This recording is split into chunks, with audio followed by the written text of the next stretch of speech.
नमस्कार साथियों, मेरे प्यारे विद्यार्थियों और मेरे दोस्तों, अतुल्य एकेडमी के YouTube चैनल पर पुनः आपका एक बार हार्दिक स्वागत है।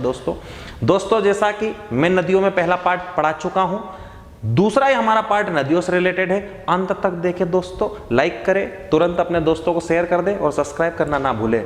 तो दोस्तों नदियों में पहले पार्ट में पढ़ा चुका था चंबल अपवाह तंत्र, यानी कि मध्य प्रदेश में चंबल अपवाह तंत्र में आपको पूरा पढ़ा चुका हूं, जो कि मेरे इसके जस्ट पहले वाले वीडियो में हम पढ़ चुके हैं। ये हमारा दोस्तों दूसरा वीडियो है। अगर आपने पहला वीडियो नहीं देखा है नदियों से संबंधित तो आप वो पहले देख ले, क्योंकि ये हमारा दूसरा वीडियो है दोस्तों, और इसमें मैं अगला जो नेक्स्ट हमारा अपवाह तंत्र है उस पर चर्चा करूंगा।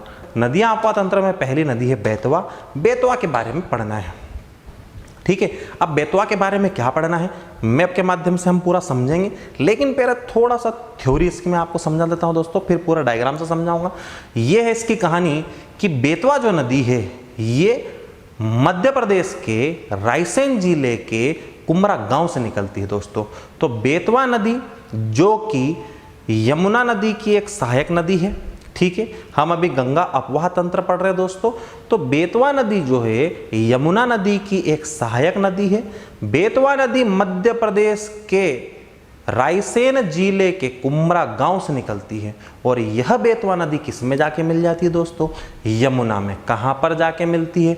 उत्तर प्रदेश में। उत्तर प्रदेश में भी पूछ ले कहां पर मिलती है, तो उत्तर प्रदेश में मिलती है दोस्तों हमीरपुर में। फिर आगे चलना, बेतवा नदी की अगर लंबाई पूछ ले दोस्तों कितनी है, तो बेतवा नदी जो बहती है उसकी कुल लंबाई है कितनी? 480 किलोमीटर। जबकि मध्य प्रदेश में कितनी है? 380 किलोमीटर। कितने राज्यों में बहती है? 2, मध्य प्रदेश और उत्तर प्रदेश। आगे चलना, बेतवा नदी के किनारे क्या बसा हुआ है? उत्तर प्रदेश में बसा हुआ दोस्तों देवगढ़।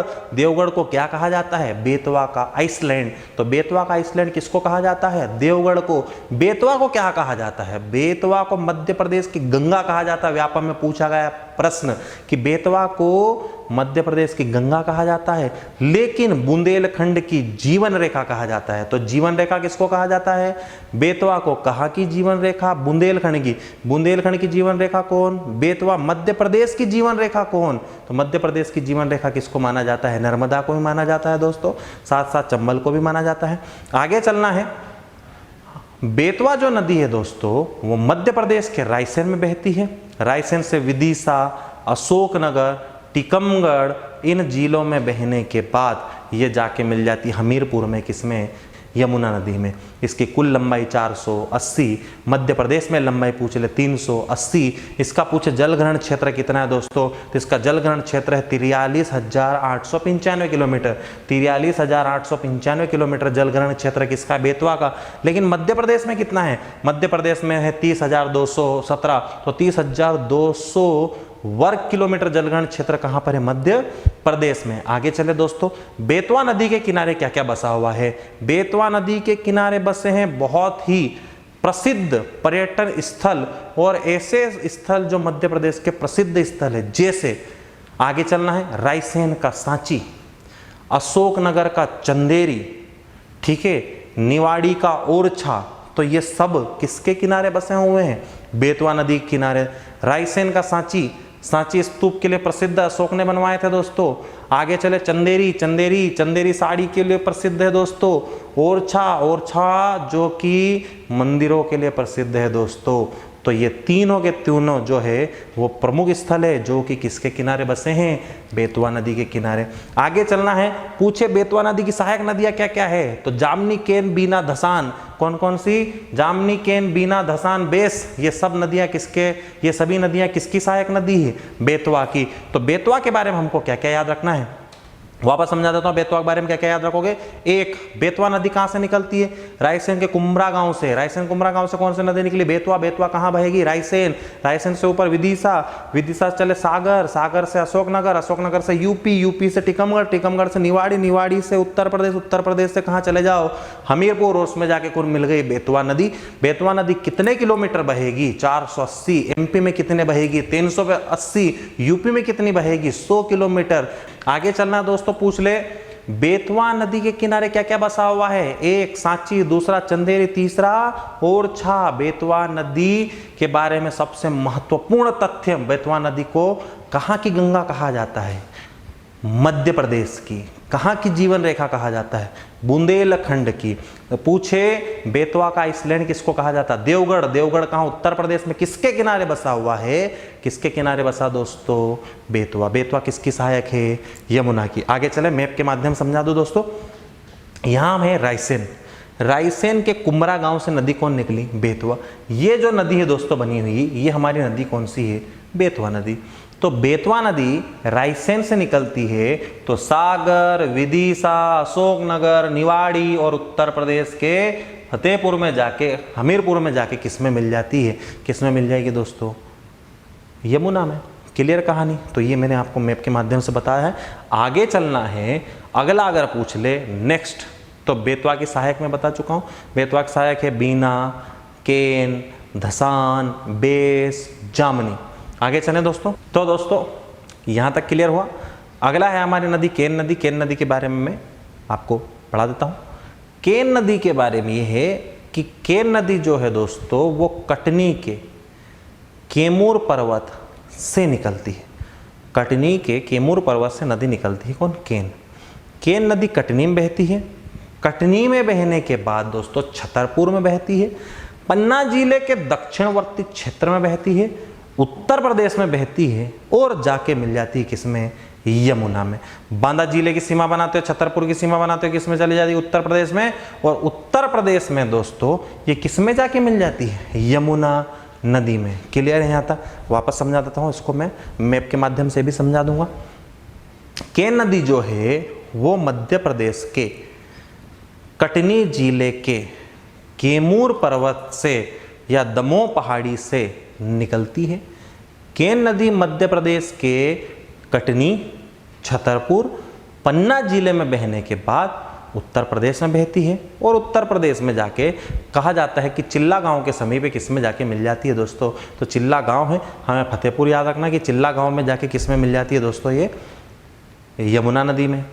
केन नदी की लंबाई जो है वो है 427 किलोमीटर और 427 किलोमीटर बहने के बाद केन नदी किसमें समाहित हो जाती है? यमुना में। तो यमुना की सहायक नदी कौन हो गई? केन। केन नदी के बारे में हम क्या और जानकारी पढ़ सकते हैं दोस्तों? तो केन नदी जो है इसकी सहायक नदियाँ क्या हो सकती है? तो कोपरा, वियामा, वियरना। कोपरा, वियामा, वियरना जो कि इसकी सहायक नदियाँ हैं दोस्तों। इसी के बारे में दोस्तों केन नदी के बारे में, केन नदी 427 किलोमीटर बहती है जिसमें से 292 किलोमीटर मध्य प्रदेश में बहती है। 51 किलोमीटर जो है मध्य प्रदेश और उत्तर प्रदेश की सीमा पर बहती है और 84 किलोमीटर कहाँ बहती है? उत्तर प्रदेश में। जो केन नदी है, ये केन नदी दोस्तों कितने किलोमीटर बहती है? 427 किलोमीटर टोटल लंबाई, उसमें से बांट देते हैं। 292 किलोमीटर जो है मध्य प्रदेश में बहेगी, 51 किलोमीटर एमपी यूपी की सीमा पर बहेगी, 84 किलोमीटर कहां बहेगी? उत्तर प्रदेश। इस प्रकार कितने किलोमीटर? 427 किलोमीटर टोटल हो गई। आगे चलना है।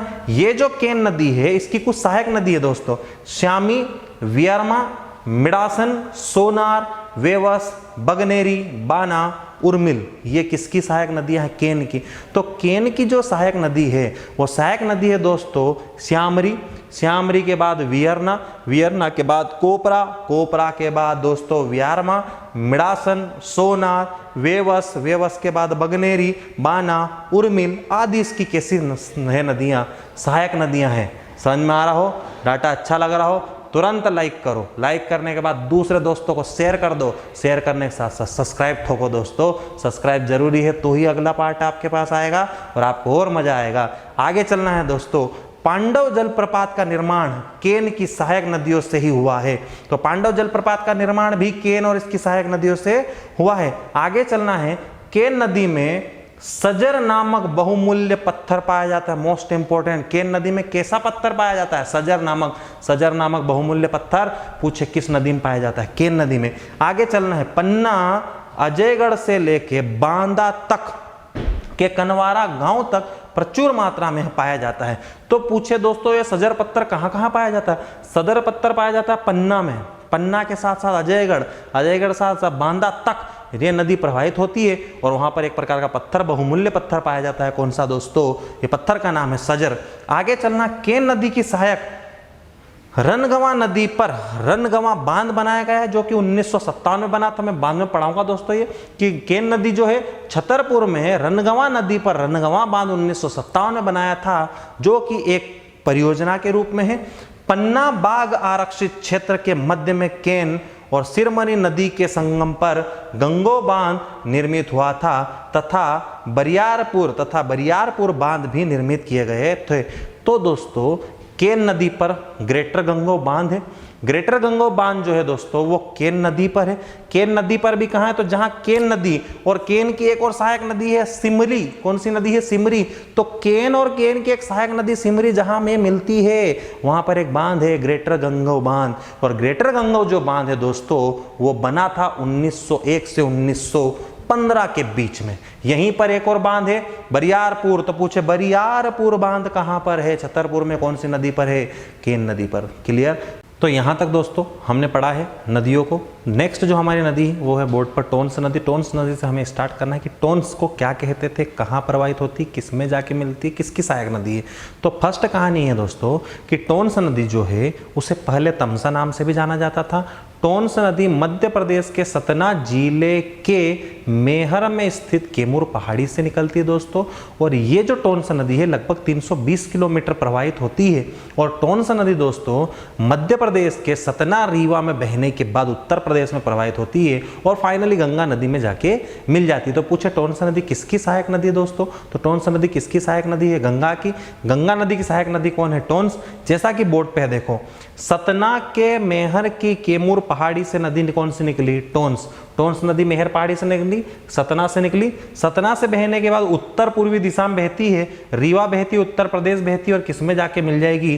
गंगा में। तो ये जो हमारी टोंस नदी है दोस्तों ये किसकी सहायक हो गई?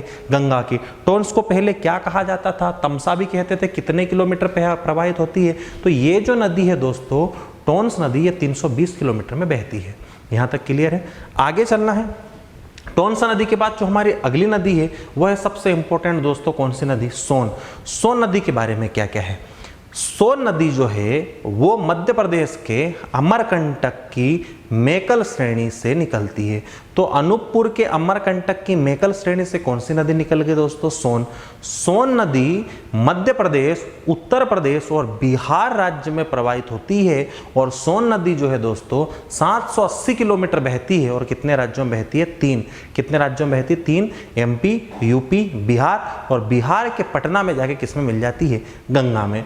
सोन नदी को पहले हिरण्यबाहु, सोनभद्र, सुवर्ण इन नदियों के इन नामों से भी पुकारा जाता था। सोन नदी की सहायक नदियां जो है वो है रिहंद, कन्हार, गोपद, बनास। ये सब नदियां किस में जाके मिलती? सोन। और सोन किस में जाके मिलती? गंगा में। आगे चले दोस्तों, आगे इसके बारे में बोर्ड पे थोड़ा सा दिखाया गया है कि सोन नदी गंगा के दाईं ओर में मिलने वाली एक प्रमुख नदी है। तो सोन नदी कैसी नदी है? सोन नदी जो कि दोस्तों गंगा में मिलती है किस ओर से? दाईं ओर से। मध्य प्रदेश के अनूपपुर जिले की अमरकंटक पहाड़ी से निकलती है कौन सी नदी? सोन। यह नदी अमरकंटक पहाड़ी के उत्तरी किनारों पर जलप्रपातों की श्रृंखला का भी निर्माण करती है। तो मध्य प्रदेश में अमरकंटक में दोस्तों पहाड़ी के जो उत्तरी क्षेत्र है वहां पर जलप्रपातों का निर्माण कौन करती है? सोन नदी। उत्तर पूर्वी ओर प्रवाहित होती है। सोन नदी कहाँ प्रवाहित होती है? उत्तर पूर्व में प्रवाहित, मध्य प्रदेश के उत्तर पूर्वी क्षेत्र में प्रवाहित होती है और बिहार के समीप रामनगर दानापुर में किसमें जाके मिल जाती है दोस्तों? गंगा में। तो सोन किसकी सहायक हो गई? गंगा की। आगे चलना है, इसका कुछ और क्षेत्र भी दोस्तों बहाव क्षेत्र है, लंबाई है।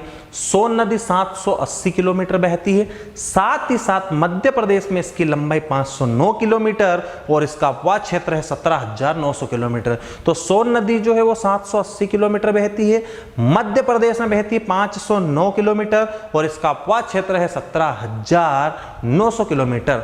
घग्गर जोहिला सोन की प्रधान सहायक है, यानी पूछे सोन की सबसे महत्वपूर्ण सहायक कौन कौन सी है, घग्गर, जोहिला। इसके अलावा कौन कौन सी है, इसके अलावा गोपत, रिहंद, कन्हार, उत्तर कोइल आदि इसकी क्या है, सहायक नदियां। दोस्तों डाटा अच्छा लगे तुरंत लाइक, शेयर एंड सब्सक्राइब। आगे चलना है। सोन नदी गंगा के दक्षिणी भाग में मिलने वाली सबसे बड़ी नदी है। कैमूर श्रेणी और छोटा नागपुर पठार के मध्य क्या बनाती है, सीमा। सबसे मोस्ट इंपोर्टेंट, गंगा नदी की दाहिनी ओर से मिलने वाली प्रमुख सहायक नदी कौन है, सोन। सोन नदी छोटा नागपुर पठार और किसकी सीमा बनाती है, तो सोन नदी कैमूर श्रेणी और छोटा नागपुर पठार क्या बनाती है, सीमा। सोन नदी में दुर्लभ प्रजाति के क्या पाए जाते हैं, कछुए। तो पूछे दुर्लभ प्रजाति के कछुए किस नदी में पाए जाते हैं, सोन नदी में। क्लियर दोस्तों। सोन नदी में एक अभ्यारण्य भी है, अभ्यारण्य है दोस्तों सोन घड़ियाल अभ्यारण्य। तो सोन घड़ियाल अभ्यारण्य जो कि इस नदी के सीमावर्ती क्षेत्र में ही आता है, इसमें सोन घड़ियाल अभ्यारण्य भी स्थित है। साथ ही साथ वापस समझा रहा दोस्तों कि जो सोन नदी है उसमें दुर्लभ प्रजाति के क्या पाए जाते हैं, कछुए। और ये कछुए साथ ही साथ सोन घड़ियाल अभ्यारण्य में भी स्थित है। मैप के माध्यम से आपको थोड़ा सा बता दूं दोस्तों मैं कि अनूपपुर यहां पर है। अनूपपुर के अमरकंटक मेकल पहाड़ी से नदी निकलती, सोन शहडोल, रीवा, सीधी सिंगरौली में बहते हुए यूपी से बहते हुए बिहार, और बिहार के रामनगर दानापुर में जाके किस में मिल जाती है, किस में मिल जाती है दोस्तों, गंगा में। तो गंगा की सहायक कौन हो गई, सोन। और सोन जो है वो गंगा नदी की दाहिनी ओर से मिलने वाली सबसे महत्वपूर्ण नदी है। क्लियर दोस्तों, थैंक यू वेरी मच। अगर अच्छा लग रहा हो मेरे प्यारे बच्चों तो एक बार जरूर लाइक कर दो और शेयर कर दो और सब्सक्राइब करके अपने उन भाइयों और दोस्तों तक पहुंचा दो जिसकी ज़रूरत इस वीडियो को है, जिससे वो भी अपने फ्यूचर के लिए, आगामी परीक्षाओं के लिए कुछ अच्छी तैयारी कर सके। आगे चलना है। नेक्स्ट हमारी नदी कौन सी, तवा नदी। तवा नदी के बारे में क्या है, तो तवा नदी के बारे में है दोस्तों कि ये जो नदी है ये होशंगाबाद जिले की महादेव पर्वत श्रेणी से निकलती दोस्तों। तो होशंगाबाद जिले महादेव श्रेणी है और वहीं पर है कालीभीत पहाड़ी। इस कालीभीत पहाड़ी से कौन सी नदी निकलती, हमारी तवा नदी। तवा नदी जो कि नर्मदा की एक सहायक नदी मानी जाती है दोस्तों। तवा नदी होशंगाबाद इटारसी में बहती है। होशंगाबाद इटारसी नरसिंहपुर में प्रवाहित होती है और विस्तृत रूप धारण कर लेती है और बांद्रामान के समीप, एक क्षेत्र है दोस्तों, बांद्रामान के समीप नर्मदा में क्या कर जाती है, मिल जाती है। तो जो तवा नदी है, तवा नदी कहाँ से निकलती, होशंगाबाद से। होशंगाबाद में कहाँ से निकलती, महादेव श्रेणी। महादेव श्रेणी में भी कहाँ से, कालीभीत पहाड़ी से।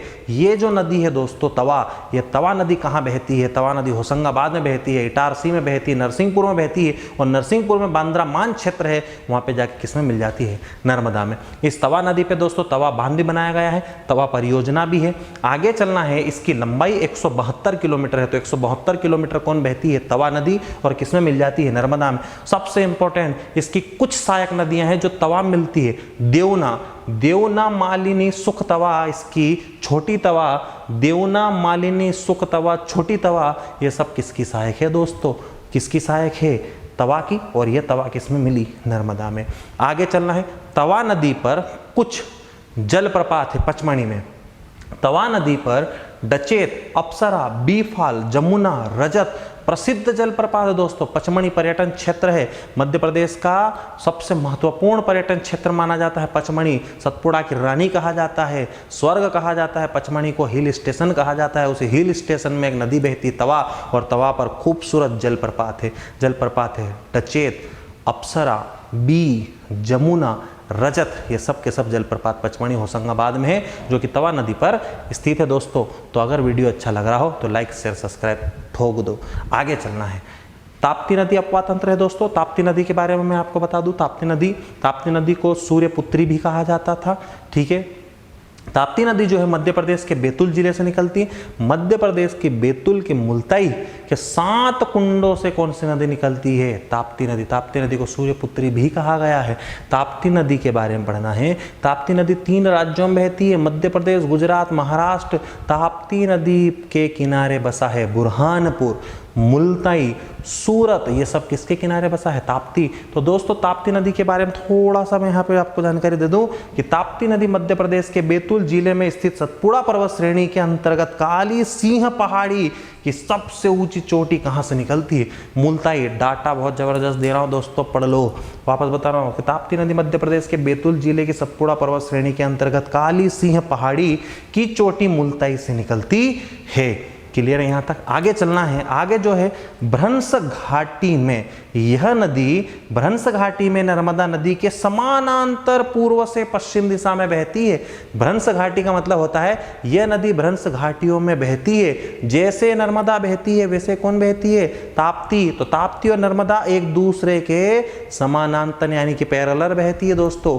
आगे चलना है। ये जो नदी है ताप्ती, ये एकमात्र ऐसी नदी है, नर्मदा ताप्ती एकमात्र ऐसी नदियां हैं जो जाके गिर जाती है अरब सागर या खंबात की खाड़ी में। तो ताप्ती नदी जब खंबात की खाड़ी में गिरती है दोस्तों तो ये एस्चुरी का निर्माण करती है। एस्चुरी को ज्वार नदमुख कहते हैं। तो ज्वार नदमुख का निर्माण या एस्चुरी का निर्माण पूछे कौन सी नदी करती है? ताप्ती नदी। ताप्ती नदी।